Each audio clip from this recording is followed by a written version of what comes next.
Hello and welcome to the next edition of the HP Discover podcast series. I'm Dana Gardner, Principal Analyst at Inter Arbor Solutions, your host and moderator for this ongoing discussion on IT innovation and how it's making an impact on people's lives. Our next big data case study interview examines how Nottingham Trent University in England has devised and implemented an information-driven way to encourage higher student retention. By gathering diverse data and information and making rapid analysis, Nottingham Trent is able to identify those students having difficulties fast. They, thereby, can provide significant reductions in dropout rates while learning more about what works best to usher students into successful academic careers. What's more, the analysis of student metrics is also setting up the ability to measure more aspects of university life and quality of teaching, and to make valuable evidence-based correlations that may very well describe what the next decades of successful higher education will look like. To learn more about taking a new course in the use of data science in education, we're pleased to welcome here our guest. We're with Mike Day, Director of Information Systems at Nottingham Trent University in Nottingham, UK. Welcome, Mike. Thank you. Well, first, tell us a bit about Nottingham Trent University. It's a unique institution, a very large student body, and many of them attending university for the first time in their families. That's right. We've around 28,000 students over the last few years. That's probably going to increase this year to around 30,000 students. And we have, as you say, many students who come from poorer backgrounds, what we call widening participation students. Many of them are first generation in their family to go to university. Sometimes those students are a little bit underconfident about going to university. We've come to call them doubter students. And those doubters are the kinds of people that when they struggle, they believe it's their fault, and so they don't ask for help, typically. So it's incumbent upon you all to help them know better where to look for help and not perhaps internalize that. What do you use to measure the means by which you can identify students that are struggling? Well, we'd always done very well at Nottingham Trent. We had a relatively low dropout rate, about 7% or so, which is better than sector average. But nevertheless, it was really hard for us to keep students on track throughout their studies, especially those who perhaps were struggling early in their university career. We tended to find that we had to put a lot of effort into supporting students, perhaps when they'd failed exams, which for us was too late. So what we needed to do was try and find a way where we could support our students as early as possible. And to do that, we had to identify those students who perhaps were finding it a bit harder than the average student and were finding it quite difficult to put their hand up and say so. So what we did is we started to look at whether the data footprint that a student left across the university, whether that was a smart card swipe to get them in and out of buildings or to use printers, or their use of the library, in particular taking library books out, or accessing learning materials through our learning management system, whether those things would give us some indication as to how well students were engaged in their studies and therefore whether they were struggling or not.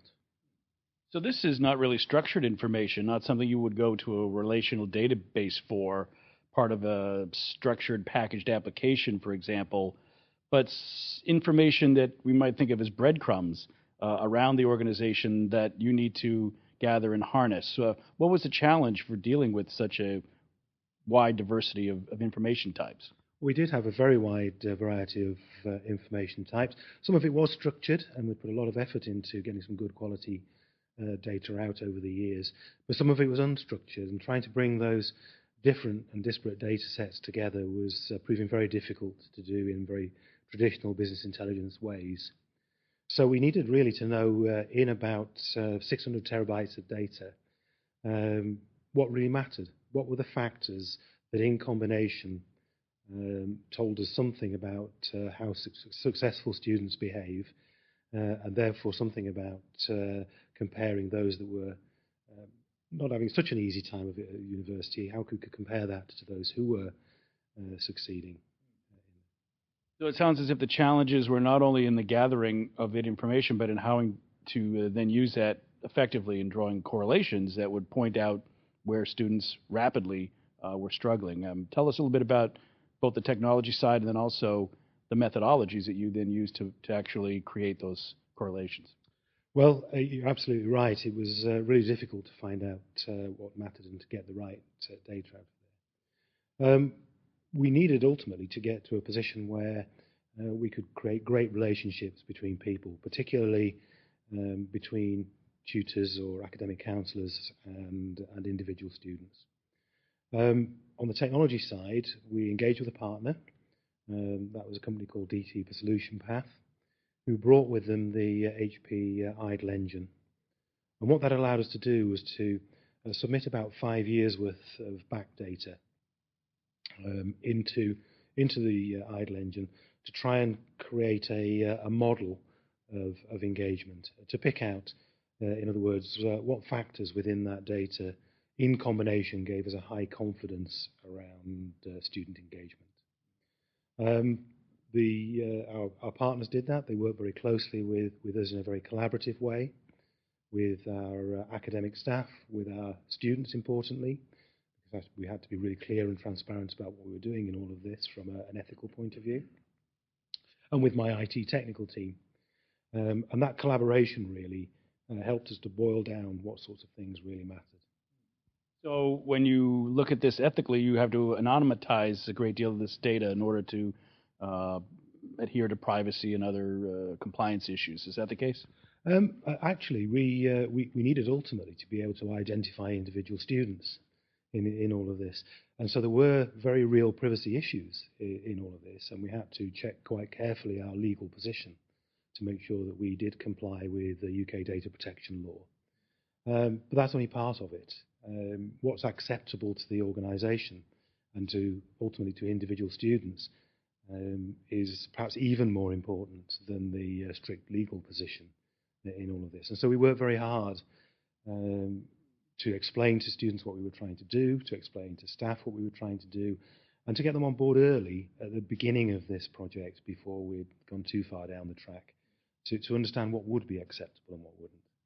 I suppose it's important to come off as a big brother, not the big brother in this. Absolutely. Friendly big brother is exactly what we needed to be.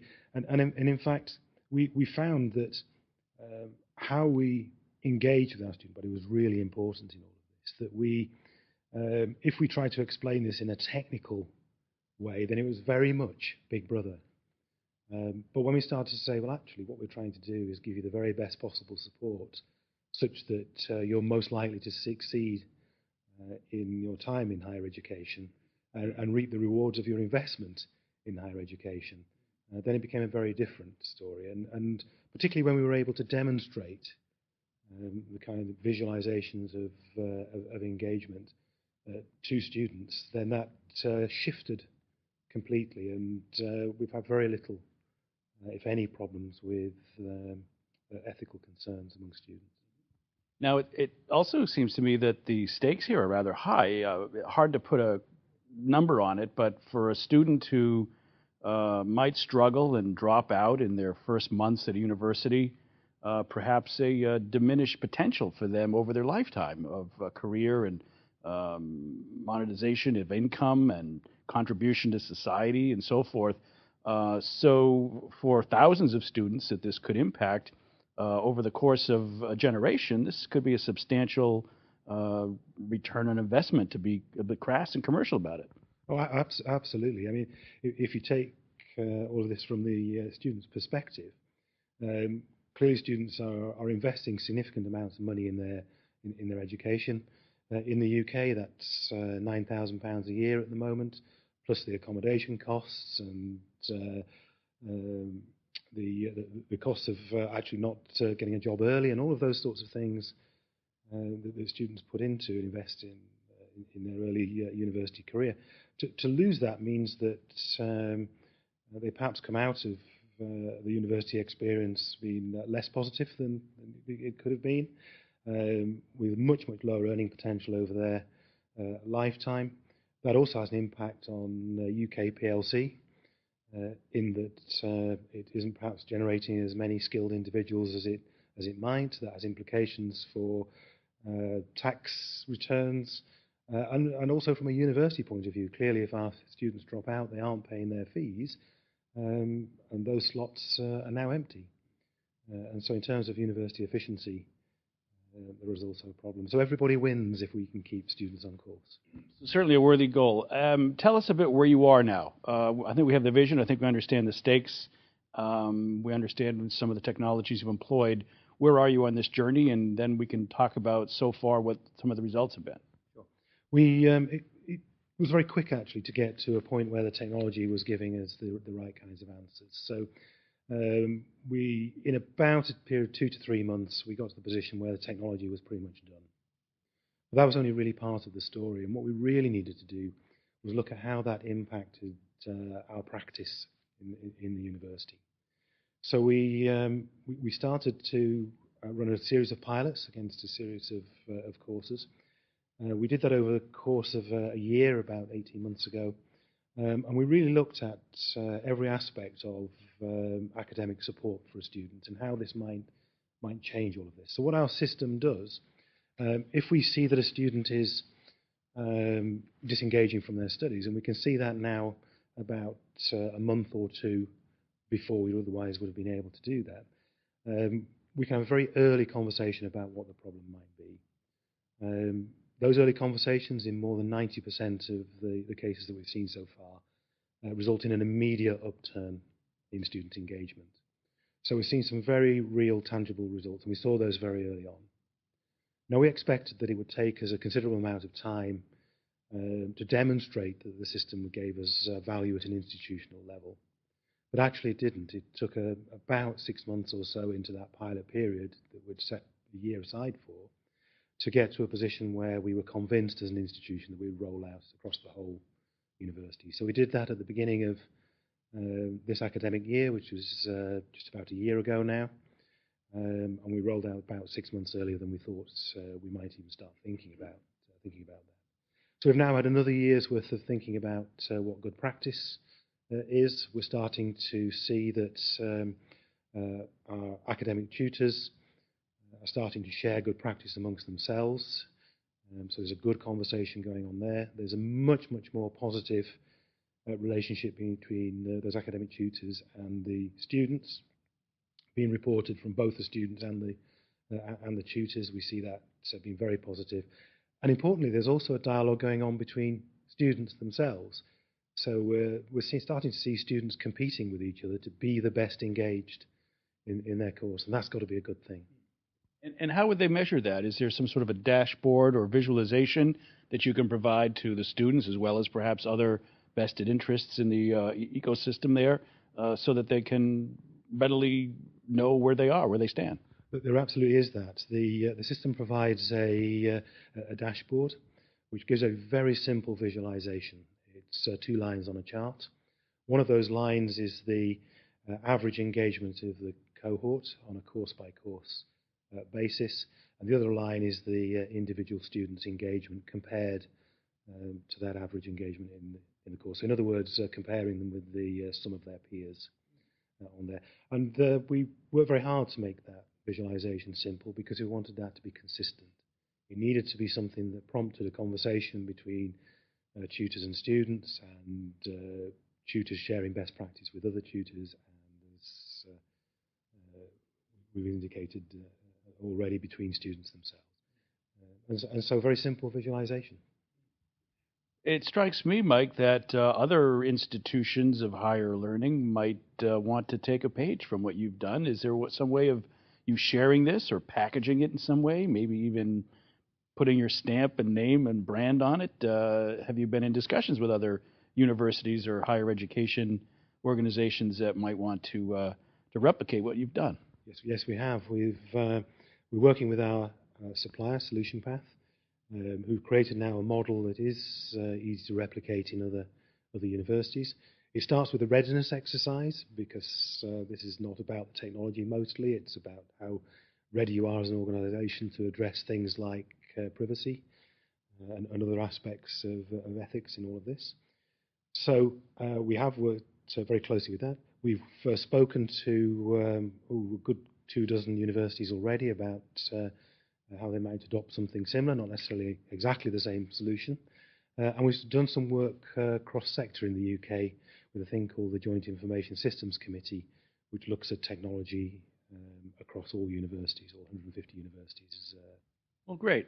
Before we close out, I'm curious, when you've got the apparatus in place and the culture in organization to look more discreetly at data and draw correlations about things like student attainment and activities, it seems to me that we're only perhaps in the opening stages of what could be a much more data-driven approach to higher education. Where might this go next? Well, you're absolutely right that there's no doubt at all that this solution has worked in its own right. But what it's actually formed is a kind of bridgehead, which will allow us to take the principles that we've adopted and the approach that we've taken around this specific solution and apply it to other aspects of the university's business. So, for example, we might be able to start to look at which students might succeed on different courses across the university, perhaps regardless of traditional ways of recruiting students through their secondary school education qualifications. So looking about what other information might be a good indicator of success on a course. We can start to look at the other end of the spectrum. So how do students make their way into the world of work? What kinds of jobs do they get? And is there something about linking right at the beginning of a student's university career, perhaps even at application stage, to the kinds of careers they might succeed in, and to try and advise really early on the sorts of things that students might want to get involved with and engaged with. And so a whole raft of things that we can start to think about. Research is another area where we might be able to think about how data helps us, what kind of research might we best be able to engage in, and so on and so forth. Very interesting. Now, clearly educating a student is an art as well as a science, but it certainly sounds as if you're blending them in a creative and constructive way. So congratulations on that. I'm afraid we'll have to leave it there. We've been exploring how Nottingham Trent University in England has devised and implemented an information-driven way to encourage higher student retention. And we've heard how by gathering diverse data and information and by making rapid analysis from that, Nottingham Trent has been able to identify students with difficulties fast. So please join me in thanking our guest. We've been here with Mike Day, Director of Information Systems at Nottingham Trent University. Thank you, sir. Thank you. And I'd like to thank our audience as well for joining us for this big data innovation case study discussion. I'm Dana Gardner, Principal Analyst at Inter Arbor Solutions, your host for this ongoing series of HP-sponsored discussions. Thanks again for listening, and come back next time.